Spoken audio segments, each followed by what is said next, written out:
आज किसी भी रिलेशनशिप का कोई वैल्यू है? नहीं सर, बिल्कुल नहीं सर। आप देख लीजिए किसी भी लेवल पे देश देश के रिलेशनशिप में कोई वैल्यू नहीं है। नहीं है सर। आपका स्टेट आपस में कैसे झगड़ा करते हैं, हाँ, समाज में कैसे झगड़ा होता है, कैसे बंगाली बिहारी झगड़ा करते एकदम हैं, सर। कैसे महाराष्ट्रियन और यूपी वाले झगड़ा करते हैं, समाज में किस तरीके से झगड़ा होता है, परिवार में, आपके परिवार में, आपके चाचा के परिवार में किस तरीके से झगड़ा होता है, ये सब तो छोड़ दीजिए। आपके परिवार में 5 जन है, 5 जन में फ्रेगमेंटेशन हो गया है, एकदम सर। हस्बैंड वाइफ में यूनिटी नहीं है। क्यों हुआ है? क्योंकि आपको असली सुख तो मिल नहीं रहा है, ठीक। नकली सुख लेकर के नकली आप सुख, कितना सेटिस्फाई होंगे, तो बिल्कुल। कोई सेटिस्फाइड नहीं है। तो जब कोई सेटिस्फाई नहीं होता है तो वो इरेटिक बिहेवियर करता है। ठीक। आज जो भी कोई टेररिस्ट है मान लीजिए, वो क्या एक नॉर्मल व्यक्ति हो सकता है? नहीं, एक नॉर्मल व्यक्ति कभी टेररिस्ट बन सकता है? नहीं, बिल्कुल नहीं। तो क्योंकि उनके जीवन में अभाव है और उनको नहीं मालूम है क्या चीज का अभाव है। अच्छा। तो ये हम लोग की स्थिति थी अच्छा। और ये आज हम लोग के लोगों को नहीं मालूम है। तो मैं चाहता हूँ कि ये नॉलेज सबको मिले कि हमारा अतीत क्या था, अच्छा। हम लोग कहाँ पे थे, हम लोग कितनी एलिवेटेड क्लैन है, हम लोग की नस्ल बहुत ऊंची नस्ल है, मनुष्य में सबसे ऊंची नस्ल हम लोग की है। अच्छा। और हम लोग विश्व गुरु थे, हम लोग 4800 वर्षों तक, मतलब वो इंडियन सर विश्व गुरु? हाँ, हम लोग विश्व गुरु थे। अच्छा। 4800 वर्षों तक भारत विश्व का सबसे समृद्ध, अच्छा। सबसे उन्नत अच्छा। और सबसे ज्ञानी राष्ट्र था। अच्छा। 2200 ये पिछले 200 सवा 200 सालों में यूरोपियंस लोगों ने ऐसा ऐसा मैनिपुलेशन कर दिया है कि हम लोग के आँख में धूल झोंक दिया है, बुद्धि में भूसा भर दिया है। उन्होंने अपने लिटरेचर, अपने रिसर्च सब इस तरीके से हम लोग के सामने पेश कर दिए हैं कि आज एक इंडियन वैल्यूज के अगेंस्ट में हो गया है, वेदास के अगेंस्ट में हो गया है, हम लोग के सिस्टम्स के अगेंस्ट में हो गया है। और आज जो देश के लोग हैं, जो देश को चलाते हैं, वो सारे के सारे वेस्टर्नाइज्ड हैं, इंक्लूडिंग मी। मेरे पास लिखना हो तो मैं हिंदी में नहीं लिख सकता, मेरे को इंग्लिश में लिखना पड़ता है। ठीक सर। मेरे को किसी से बाहर किसी से बात करते तो इंग्लिश में ऑटोमेटिक चालू हो जाते हैं। क्यों? क्योंकि हम लोग को इस तरीके से ब्रिटिशर्स लोग ने तैयार कर दिया है। अच्छा। आज सारे देश को कौन चलाता है? सारे देश को जो चलाने वाले 3% लोग हैं, वो कौन है? मिनिस्टर्स, ब्यूरोक्रेट्स, ऑफिसर्स, आपके एक्टर्स, ये लोग जितने भी हैं सारे इंग्लिश वाले हैं। बिल्कुल ठीक। जितने भी एक्टर्स हैं, आपको इनको ऐसा एक्टर या क्रिकेटर बता दीजिए जिसको इंग्लिश नहीं मालूम है। हर किसी को ये सब वो अंग्रेजों के गुलाम हैं। ठीक से। अगर नहीं इंग्लिश बोले तो स्टेटस भी मेंटेन नहीं होगा। अभी मैं हिंदी में किताब लिखना चाहता हूँ, मेरा पसीना छूट रहा है, कैसे लिखूं? अच्छा। इंग्लिश में मैंने कितनी किताब लिखी, कोई दिक्कत नहीं है। तो आज मैं देश के लोगों को जागरूक करना चाहता हूँ कि देखो ये हमारा अतीत था, हम लोग विश्व गुरु थे, हम लोग फिर से पढ़ सकते हैं। भारत जो है एजुकेशन हब था। 2700 साल पहले यहाँ पे तक्षशिला विश्वविद्यालय होता था। अच्छा। जिसमें चाणक्य स्टूडेंट था, बाद में प्रोफेसर बना। 2700 साल पहले दुनिया के किसी धर्म का जन्म नहीं हुआ था, किसी रिलीजन का जन्म नहीं हुआ था। आप देख लीजिए अब्राहम 2500 साल पहले आया, बुद्ध 2500 साल पहले आया, महावीर 2500 साल पहले आए, मोसेस 2250 साल पहले आए, जीसस 2000 साल पहले आए, प्रॉफेट मोहम्मद करीब 1500 साल पहले आए। और भारत में विश्वविद्यालय कब होता था? 2700 साल पहले। तो वहाँ पे क्या पढ़ाते थे? तो सारे विश्व के लोग ज्ञान पाने के लिए यहीं पे आते थे, इंडिया आते थे। और आपको बताएं, जीसस क्राइस्ट वो पूरा का पूरा इंडिया में एडुकेटेड है। ऐसा क्या? तो इससे कुछ प्रूफ है आपके पास? इसका सारा प्रूफ है हमारे पास, बाप अनडिनाइबल है। और अच्छा। इसके ऊपर मैंने पूरा रिसर्च किया, हम्म। और ये मेरा कोई नया रिसर्च नहीं है। मतलब तो प्रोजेक्ट जो भी है आपका ग्लोरीज ऑफ इंडिया, ये पूरा इसके ऊपर बेस्ड है कि इंडिया पहले विश्वगुरु थे। बिल्कुल। अच्छा। लेकिन यह है कि वो लोग ने, वेस्टर्न लोगों ने इस तरीके से इसको वो कर दिया है। और आज भी क्या है कि ये एक बहुत बड़ा रैकेट है। अच्छा। मैं बताता हूँ क्या है कि भारत जो है विश्व का सबसे डेवलप्ड नेशन था। अच्छा।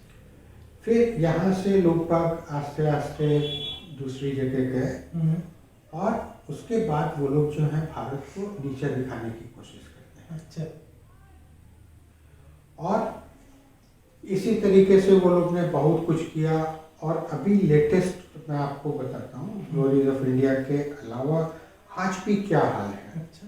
हम लोग को किस तरीके से छिपाया गया है, किस तरीके से दबाया गया है। और अब बहुत जरूरी है भारत के लोग आंख खोलें, नींद से जागें। 1945 में इंडिपेंडेंस के 2 साल आगे, जब ब्रिटिशर्स लोग ने डिसाइड किया कि भारत को हम लोग इंडिपेंडेंस देंगे, उसके बाद पूरे वेस्टर्न वर्ल्ड में एक हड़कंप मच गया। अमेरिका के डिफेंस एक्सपर्ट, उन्होंने एनालाइज किया और एनालाइज करके बताया कि अगर इंडिया को इंडिपेंडेंस मिलेगा तो 10 साल में वो अमेरिका को भी ओवरटेक कर लेगा। ऐसा 1947 में। अच्छा। क्यों? क्योंकि इंडिया एक ऐसा देश है, क्योंकि इंडिपेंडेंस के पहले तो ये हमारा अफगानिस्तान से बर्मा तक था। आज का जो एरिया है उसके डबल एरिया था। बिल्कुल। इतना बड़ा लैंड पावर, और उसमें सब कुछ नेचुरल रिसोर्सेज पूरे हैं, बहुत अच्छा क्लाइमेट है, बहुत अच्छा एग्रीकल्चरल क्रॉप्स होता है यहाँ पे, और मराइन रिसोर्सेज हैं, बहुत बड़ा सी लाइन है, कोस्टल लाइन बहुत बड़ा है, तो मराइन रिसोर्सेज बहुत हैं, पोर्ट के लिए बहुत अच्छा वो है, पूरे देश में नदियाँ भरी हुई हैं, एग्रीकल्चर बहुत है, मिनरल रिसोर्सेज सारे के सारे भरती हैं। आप आयरन लीजिए, जो भी लीजिए, हो सकता है गोल्ड सिल्वर नहीं हो, लेकिन सारे के सारे मिनरल रिसोर्सेज हैं। तो इंडिया में क्या है, लैंड पावर है, मैन पावर है, नेचुरल रिसोर्सेज हैं, मिनरल रिसोर्सेज हैं, मराइन रिसोर्सेज हैं, फेवरेबल क्लाइमेट है। ऐसा नहीं है कि 6 महीना सूरज डूबते ही नहीं है, या 6 महीना बर्फ से ढका रहता है। और ये सब के ऊपर इंडिया के लोगों के पास ब्रेन है, ये लोग इंटेलिजेंट हैं। अच्छा। और इसके ऊपर ब्रेन है तो है, साइंस ऑफ ब्रेन भी इनके पास है। अच्छा। Science of brain, meditation, accurate thinking, ये कैसे होता है ये यहाँ के लोगों को मालूम है। अच्छा। तभी यहाँ के लोग इतने उन्नत थे। मतलब जो जो मटेरियल चाहिए वो ऑलरेडी सब यहाँ पे है। अच्छा। तो फिर वो लोग ने डिसाइड किया कि ये इंडिया को एकदम चूर चूर कर देना चाहिए। अच्छा। और तब लोगों ने प्लान बनाया था कि इंडिया को कम से कम 10 टुकड़े में बांट देना चाहिए। लेकिन पटेल वगैरह की समझदारी से इंडिया 4 टुकड़ों में बटा। अच्छा।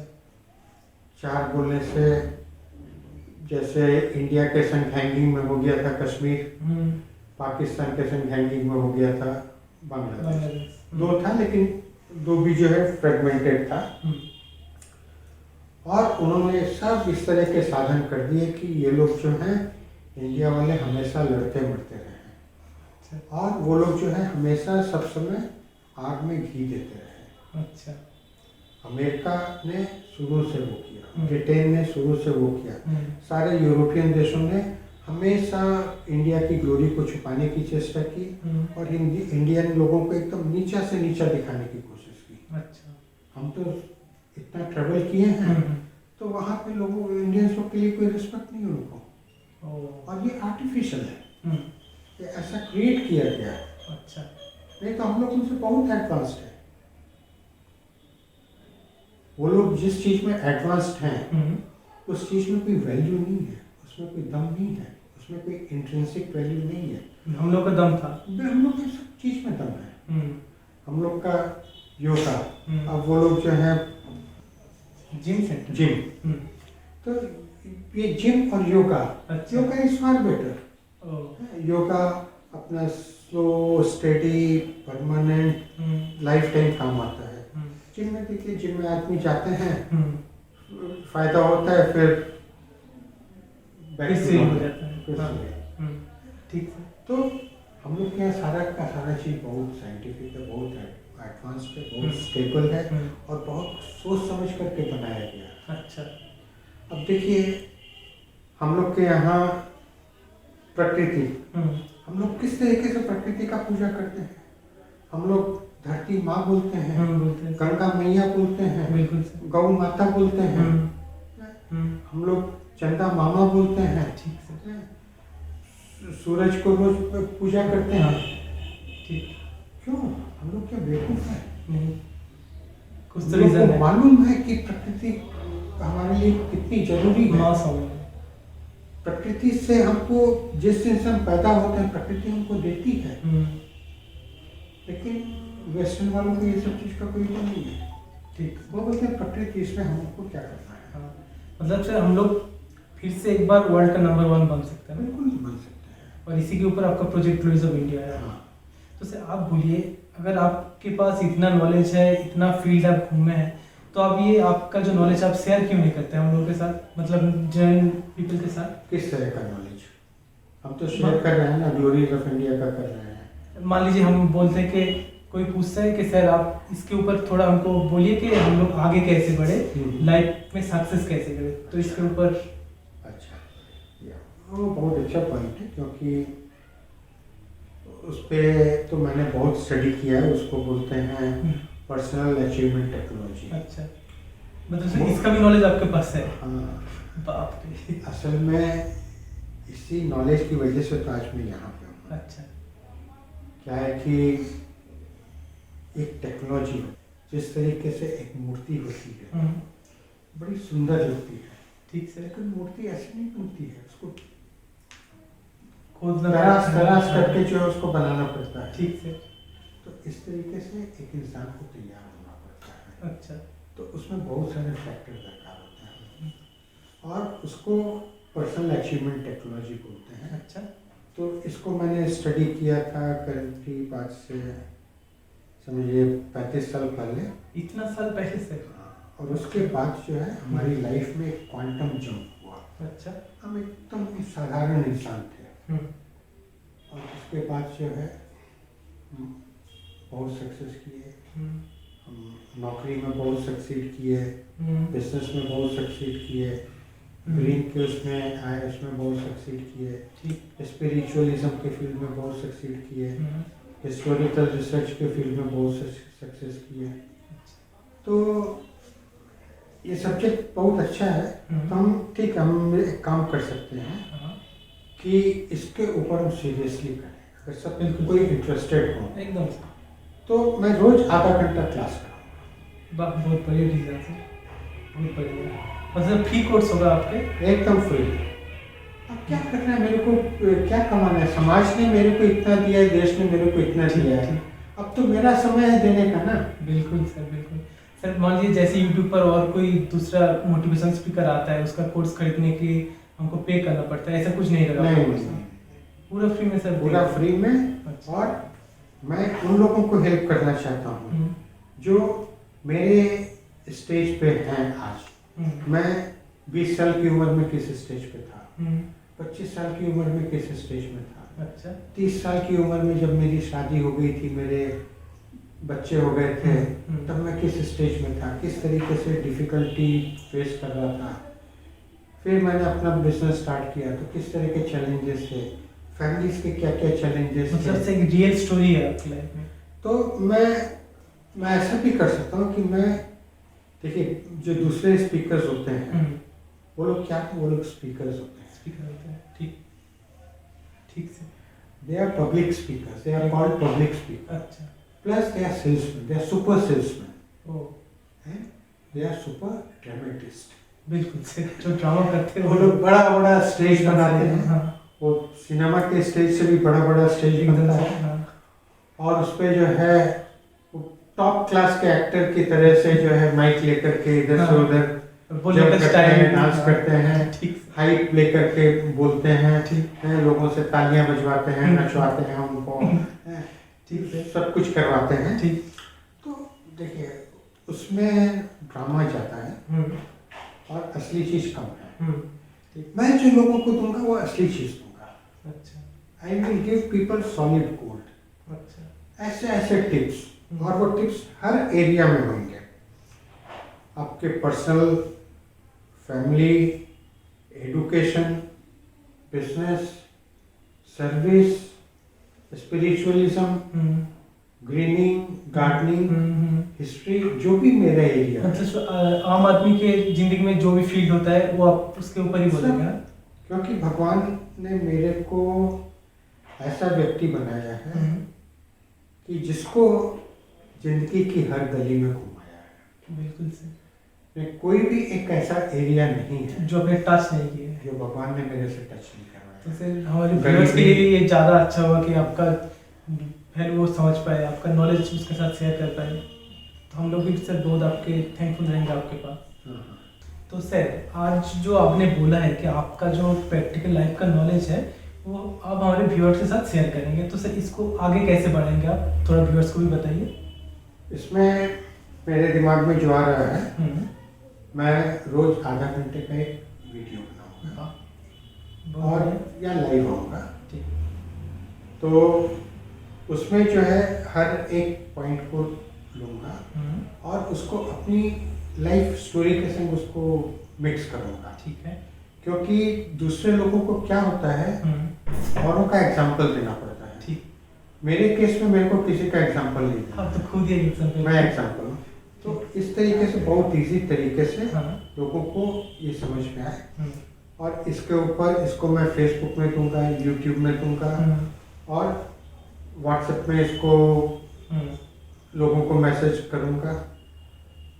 और इसमें हम एक काम करेंगे कि हफ्ते में एक दिन लाइव आएंगे ठीक, और लाइव हम बात करेंगे, उसके बाद लोगों के क्वेश्चन और आंसर करेंगे।